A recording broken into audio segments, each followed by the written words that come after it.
عسلامة واهلا وسهلا بكم مستمعي اكسبريس اف ام. كنت هذه ايكو ماج مباشرة من الحدث اللي صار justement البارح.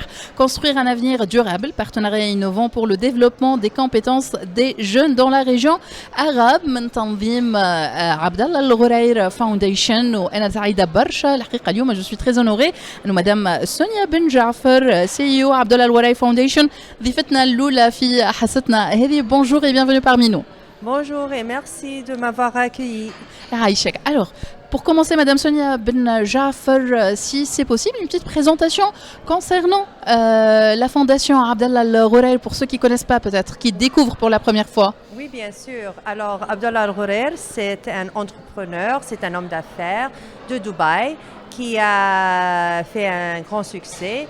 Et en 2015, il a créé une fondation, Abdallah Al-Ghurair Foundation, ciblée à l'éducation des jeunes arabes pour vraiment promouvoir leurs opportunités pour avoir des emplois, pour avoir du travail, pour avoir des entrepreneurs pour eux-mêmes.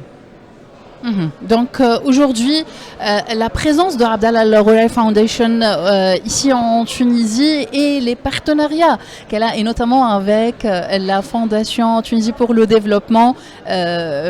Donc si vous pouvez nous en dire un peu plus. Oui, absolument. Nous avons un programme à la Fondation, Noumoul Al-Ghurair, et c'est un programme qu'on a conçu et on a créé aux Émirats Arabes Unis. Et là-bas, on a créé un modèle qui avait un grand succès. Plus que 20 000 jeunes en profitaient. Et du coup, on a décidé de partager ce modèle avec les autres nations autour de nous, dans notre région. Alors du coup, on est en Jordanie, le Liban et justement en Tunisie. Et ici, notre premier partenaire, c'était la Fondation Tunisie. On travaille et jusqu'à présent, on a eu l'opportunité d'aider des jeunes à Béja, à Céliena, dans des autres régions, pour avoir des certificats professionnels, des petits certificats d'industrie qui leur permettent de trouver des emplois. Et on peut dire qu'on a aidé 1000 à trouver des emplois maintenant. Ah d'accord, donc 1000 jeunes tunisiens ici en Tunisie ont déjà trouvé un emploi, et un meilleur emploi on va dire d'ailleurs, vu les conditions qui sont... Absolument, mais c'est pas non seulement ça. Hier, j'étais à Béja et j'ai rencontré les jeunes. Et qu'est-ce qui était magnifique, c'est de savoir que, bon, c'est un peu triste parce que c'est une jeune dame qui a un diplôme en main, mais malheureusement, pendant 14 ans, elle n'a pas trouvé de boulot. Elle a fait le certificat avec la fondation que nous avons soutenu. Et aujourd'hui, elle et sa sœur et sa cousine, ils sont tous en des travail. D'accord, donc aujourd'hui l'enjeu ce n'est pas d'être juste diplômé, c'est vraiment d'avoir les compétences nécessaires pour matcher avec les demandes ou les nécessités de l'emploi ou du marché de l'emploi ici en Tunisie ou même dans le monde arabe, dans la MENA region. Et ça, ce n'est pas accessible à tout le monde. Non, justement, et c'est les compétences. Même hier, quand j'étais à Béja, j'ai rencontré plusieurs jeunes qui sont à la fac, mais ils sont aussi dans nos programmes parce qu'ils veulent quelque chose de pratique qui vont mener à un boulot ou du travail ou un business.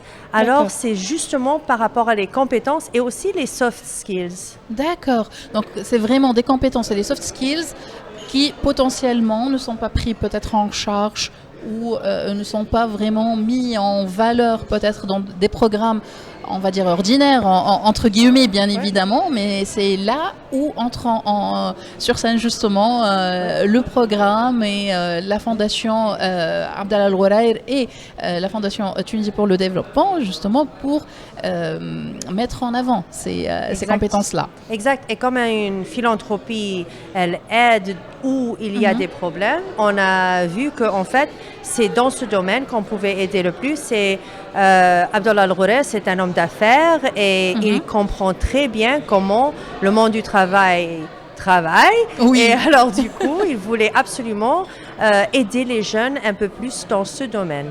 D'accord. Tout à l'heure, lors de votre mot d'ouverture, justement, Madame Sonia, vous avez dit que la philanthropie stratégique ne se résume pas à un simple soutien financier et qu'elle vise à favoriser des solutions durables. Comment est-ce que vous pouvez illustrer cela?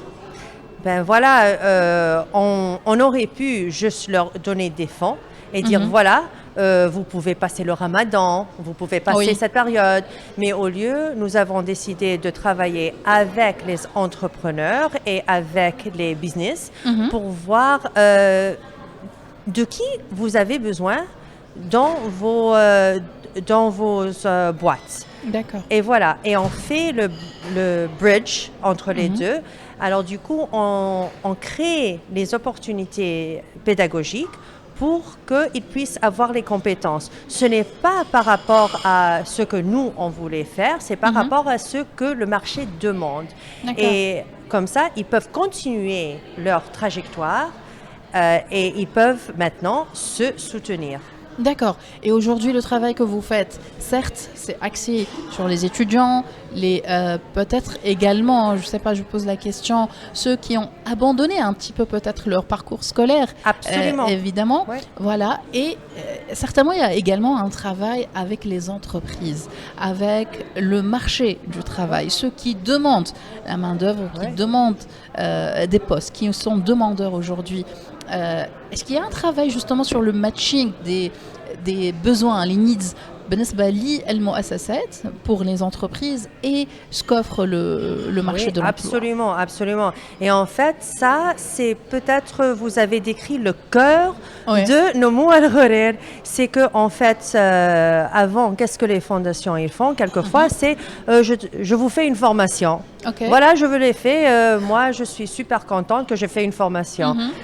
Et comme un jeune qui prend la formation se retrouve formé et ne sait pas quoi faire avec. Voilà. Alors, au lieu de faire ça, on fait le matching. On leur aide à non seulement être formés spécifiquement pour un boulot, mais aussi leur donner l'opportunité d'avoir l'entretien, d'avoir l'interview pour avoir le boulot aussi. Alors, surtout cette fondation avec qui on travaille, ils font beaucoup de travail pour faire le matching. D'accord, donc vraiment, là comme ça, je pense que l'idée, elle est un petit peu claire pour nos auditeurs. Donc un matching qui se passe par rapport aux besoins du marché de l'emploi, des formations bien ciblées concernant les compétences nécessaires pour pouvoir adhérer à ce marché-là.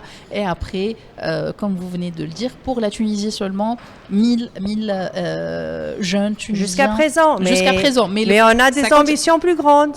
Quelles sont ces ambitions? Voilà, alors on va annoncer ça dans quelques minutes, mais on a signé avec INCO déjà. On va continuer à agrandir nos partenariats et avoir plus de partenariats. Et on cible dans les prochaines 2 à 3 ans à aider 5000 jeunes Tunisiens ou plus. Voilà, donc ça c'est l'objectif pour les années à venir et d'où les partenariats innovants pour le développement justement des compétences des jeunes dans la région. Mena, merci infiniment de nous avoir accordé cette interview. Merci pour tout le travail que vous faites et au plaisir de vous avoir parmi nous encore une fois. Merci à vous. Merci infiniment. شكرا مدام سونيا بن جعفر، شكرا على حضورك بحثنا. احنا ما زلنا مواصلين معكم في تغطيتنا الخاصة للحدث هذايا. خليكم عليكم.